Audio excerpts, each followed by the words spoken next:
C Joseph Vijay எனும் நான்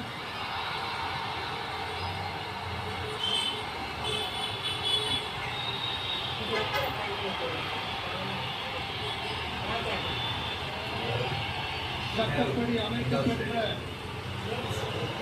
இந்திய அரசியல் அமைப்பின்பால் உண்மையான நம்பிக்கையும் மாறா பற்றும் கொண்டிருப்பேன் என்றும் இந்திய நாட்டின்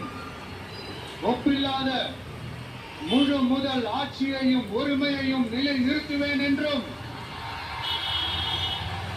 தமிழ்நாட்டு அரசின் முதலமைச்சராக உண்மையாகவும் உளச்சான்றின்படியும் என் கடமைகளை நிறைவேற்றுவேன் என்றும் அரசியல் அமைப்பிற்கும் சட்டத்திற்கும் இணங்க அச்சமும் ஒருதலை சார்பும் இன்றி விருப்பு வெறுப்பை விலக்கி பலதரப்பட்ட மக்கள் அனைவருக்கும் நேர்மையானதை செய்வேன் என்றும் ஆண்டவன் மீது ஆணையிட்டு உறுதிமொழிகிறேன்.